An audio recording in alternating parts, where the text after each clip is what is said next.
Welcome again to the Tunde Learning Your podcast entitled The Nigerian Theatre Witnesses to History.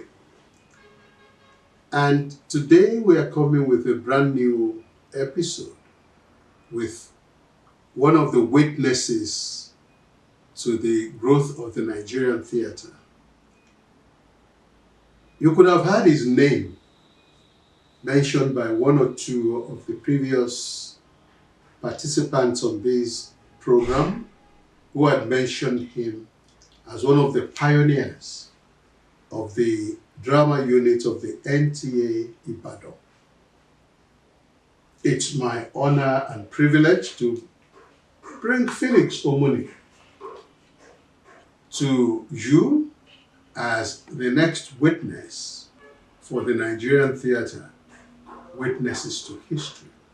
He'll be sharing with us his diverse experiences in the Nigerian theatre and in other fields where his learning in theatre, his work in theatre took him in the last 40, 50, 30 years. And even now, you're welcome to the program, Felix. Thank you very much. He's been my friend for about 50 years now. Yeah. So we'll be enjoying ourselves, and we believe that you would also enjoy yourselves. If you want to participate, I'll ask that you kindly go and hit the like button and also hit the bell for the subscription so that you can receive the alerts for new episodes. We bring new episodes on Thursdays at 6 p.m. Welcome to the program. Thank you very much.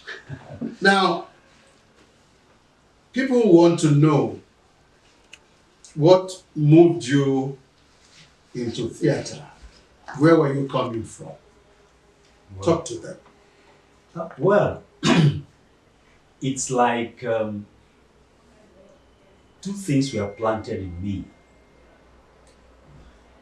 And initially, my father being an ex-police officer, I grew up in the biggest police barracks in Nigeria, that is Opalinde. Most of his time in the force, he was in the CID section. Right.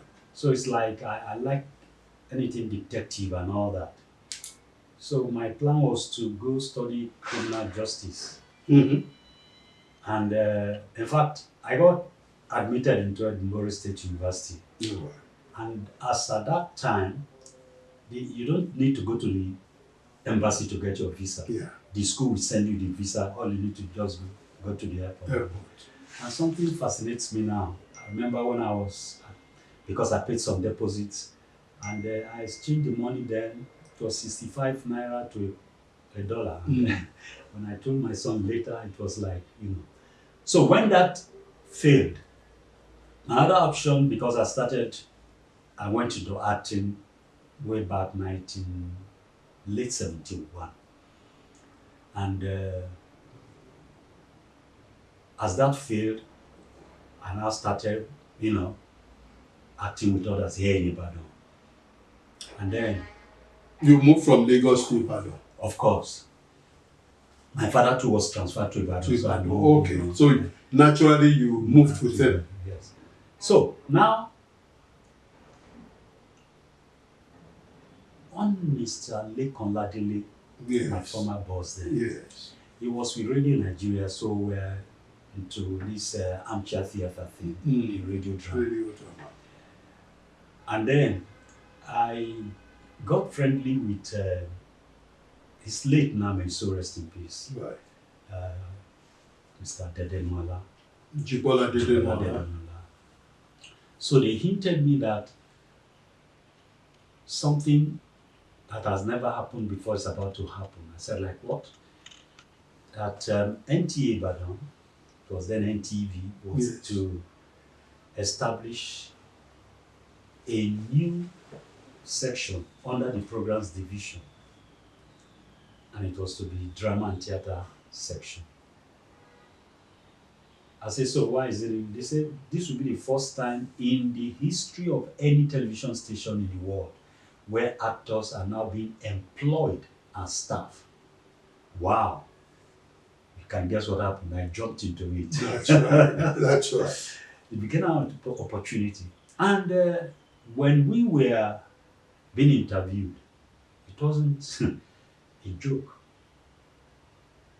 The management staff, from engineering to programs to name it, in a semicircle thing like that, and then you sit in the middle and questions are being thrown at you left, right, and center.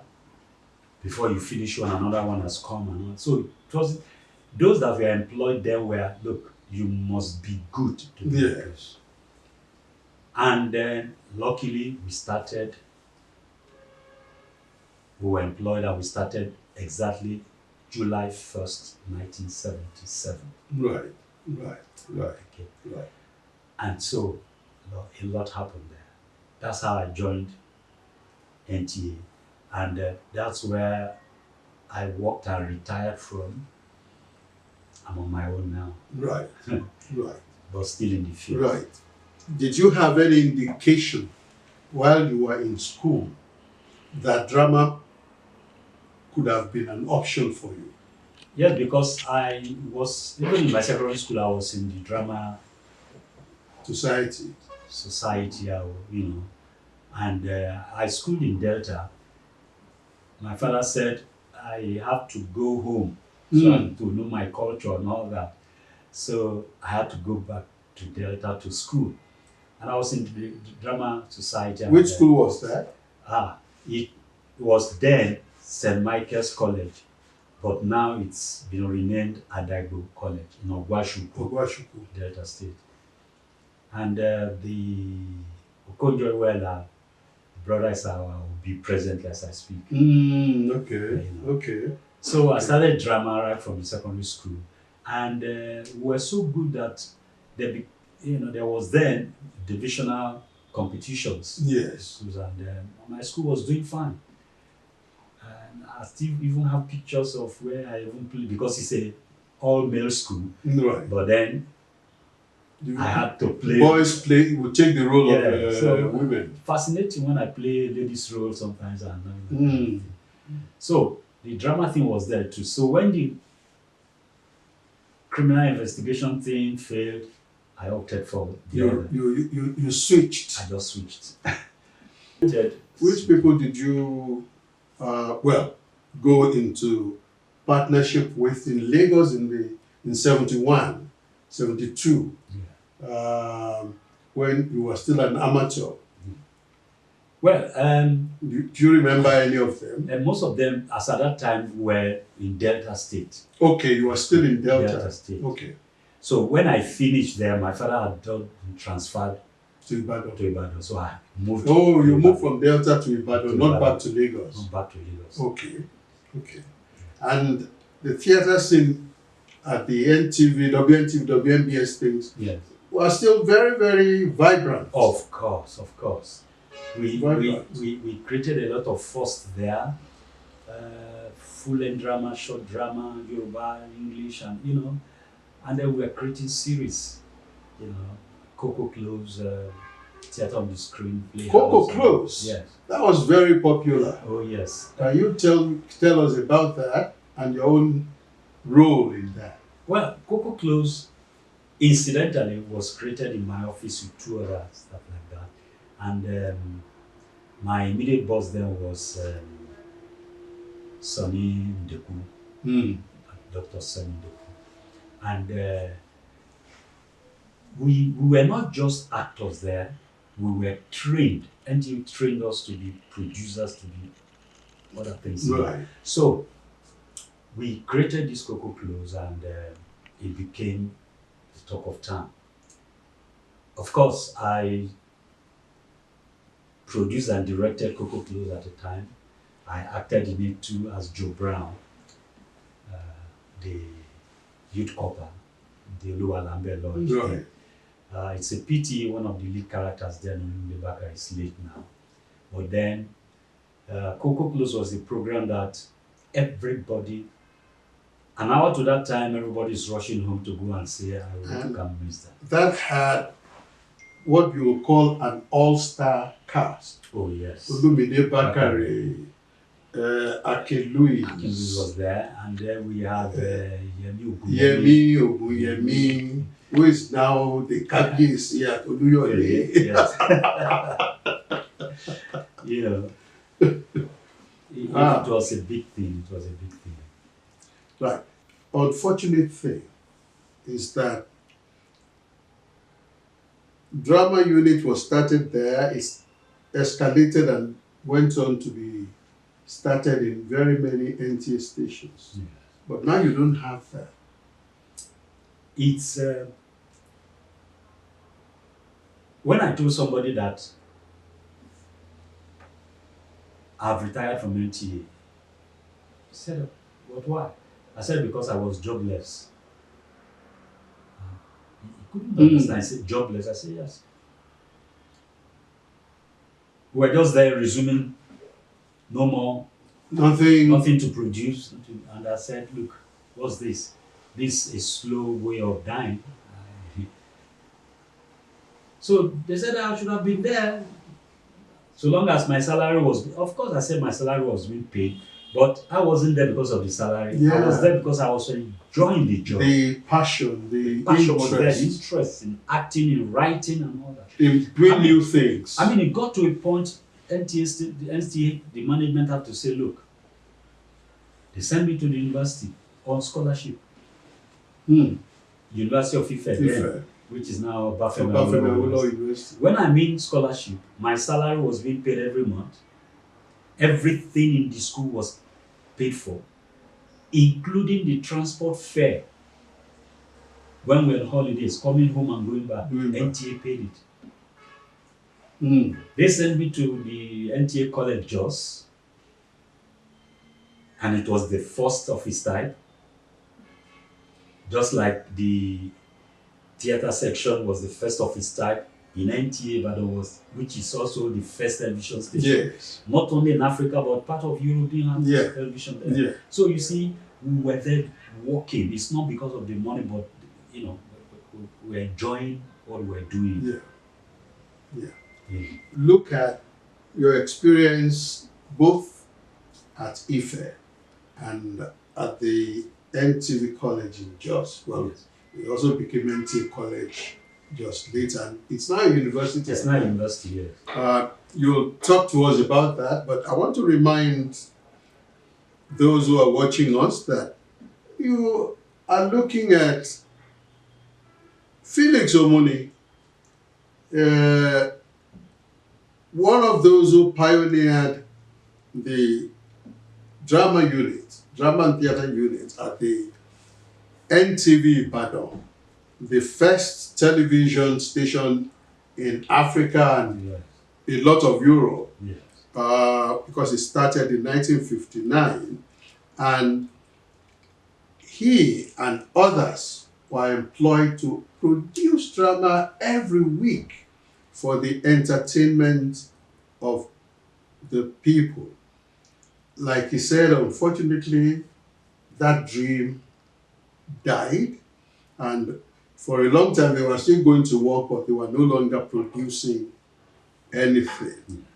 But it's mentioned two other things which I would want us to also document for the growth of theatre, particularly his own growth, and what the NTA has done to build capacity for the Nigerian theatre in the course of its life, for the Nigerian theatre witnesses to history.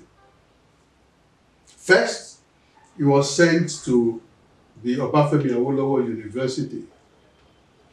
He was also then sent again to the NTV, which then became NTA College Jos, as one of the pioneers again. Yes. So talk to us about that. It's about Ife. Yes. And then we'll go to Jos. The Ife thing was a good experience because at the time, Professor Wole Soyinka, then head of department, and We call him Kongi. I must say I count myself lucky to have been under his tutelage too. And Professor, I think he's late now too, was, we were only two that specialized in script writing, Right.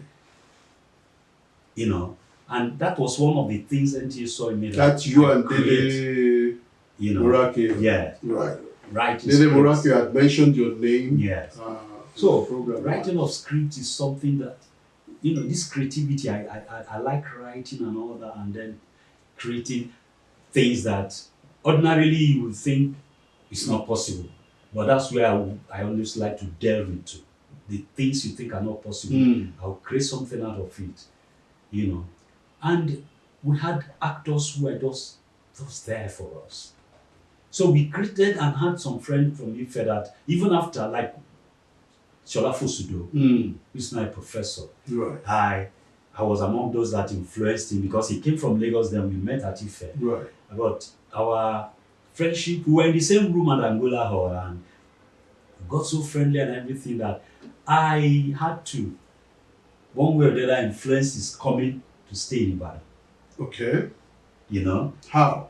Yes. Because when I told him that I work with Nigerian television and I'm on scholarship from them, he said, wow. I said, wouldn't you like to just come to Ibadan and, you know, because NTA station Ibadan here, we have a lot of programs and you not miss out anything, you know.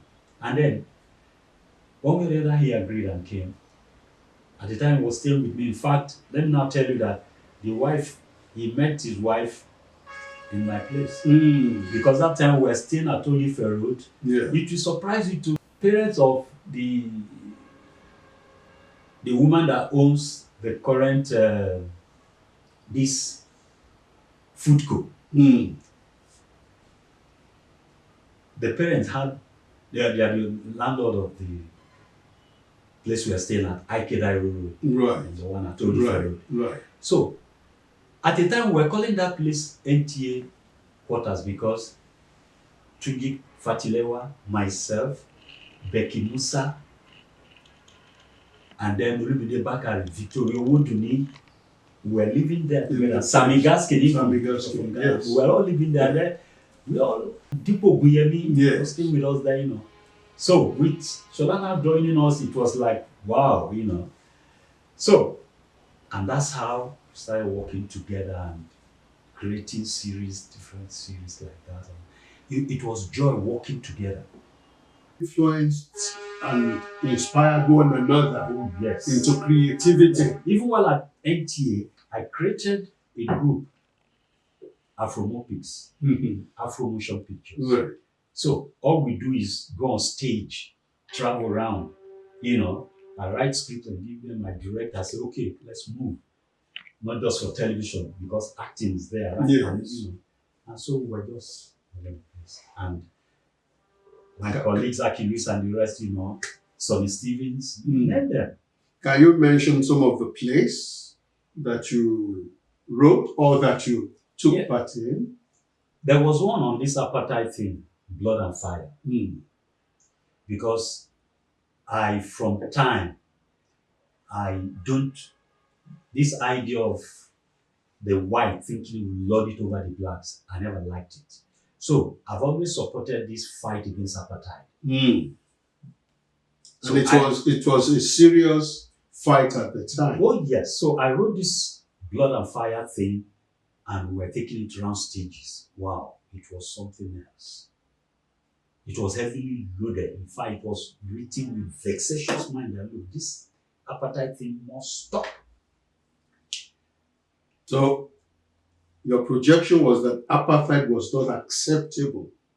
Never acceptable. Not in any society, but particularly for South Africa, then that it should be anathema. And the same thing, and like now, I'm from Delta, but I've lived all my life in Yoruba land. This idea, I'm a Nigerian. You know, when you discriminate, and that's one thing that's not helping us. You know, is Yoruba, is Igbo, is Christian, is Muslim. No. Yeah. And when we're in the theater, such things don't come in. Yeah. We're just one. And that's how it should be.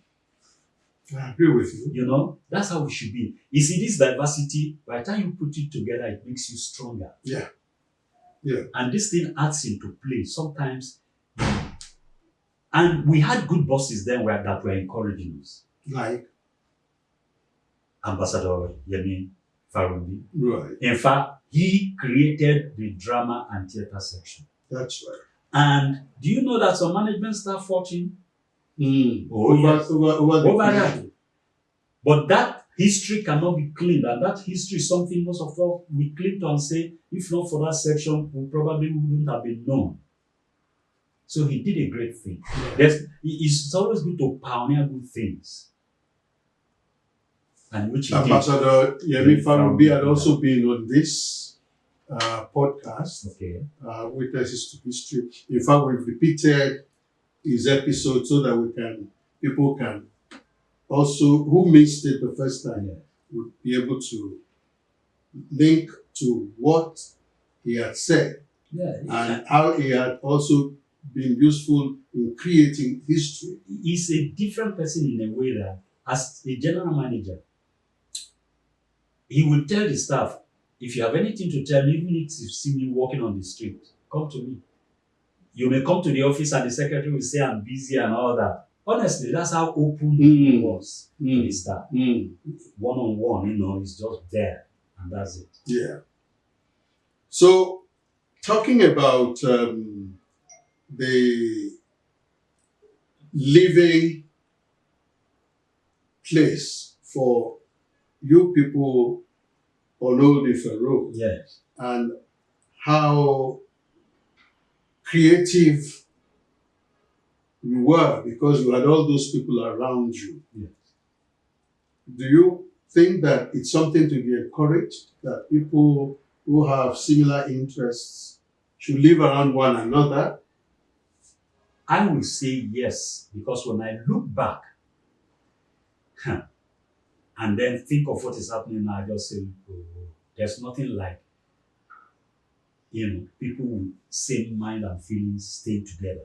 Because creativity is about something that it could just come in the night and then you say, look, and then your party there, you say, you know what? And I always tell people, I say, two good heads are better than one. Yes. You have the idea and everything. By the time you tell the other guy to, and he brings you an idea and then you put it together, before you know it, you've created something that is awesome. I agree. So that place became like, we named it NTA quarters because of the number of that were there. And we were enjoying ourselves. That's right. Now let's go to Jos.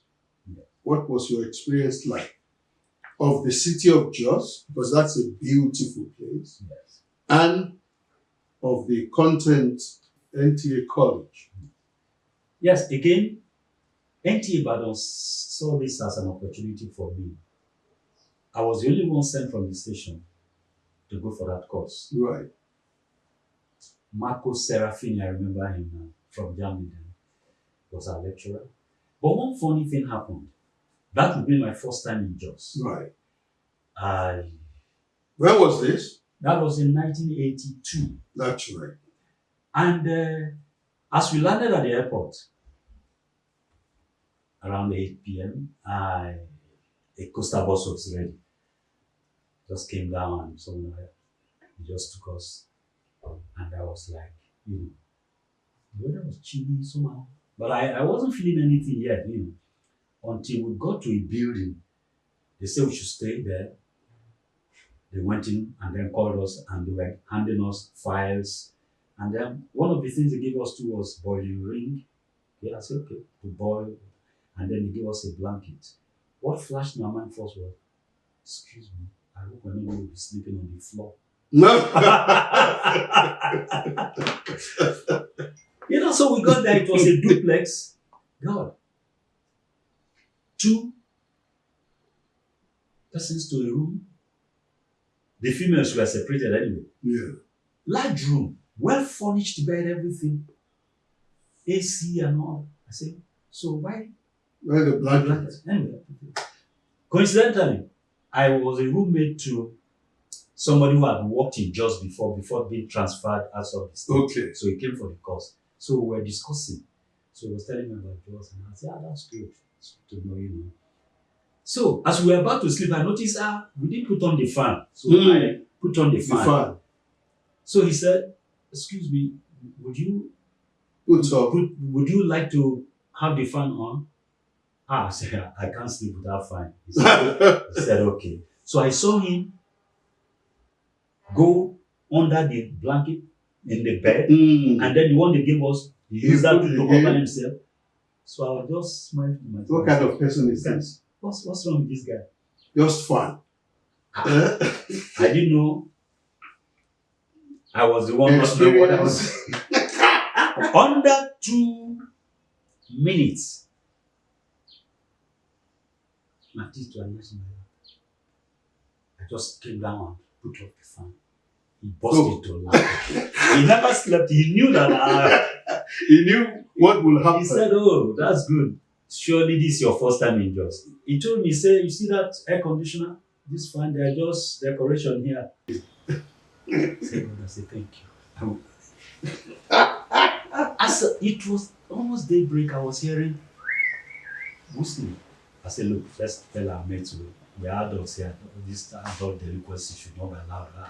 They are disturbing someone." He said, "Nobody is disturbing you. Can't you hear them?" He said, "Yes, it's just the wind." I said, "Which wind?" He said, "Okay, don't worry." So I tried to open the window. He said, "Don't." I said, "Let me obey, please." So let me go to the bathroom. I opened. It's a duplex, so it's not as if I opened the door to the outside. Outside, it was still inside. I closed the door, thinking somebody poured me ice water. I said, "God, what's?" He said, "What?" I said, "God." And that's a good point. But this is how far we'll go on this week's episode of the Nigerian Theatre Witnesses to History. Our guest has been Felix Omuni, and I call him Omuni or Omuni because his father was also a CID detective. He was a detective in the police force. He will be back on the next episode to continue with this discussion. We're in Jos, and he will tell us more of his experiences in Jos before we move on to other things. Again, if you want to participate, you can leave us comments, ask questions, and we'll get back to you. Until next week, it's bye.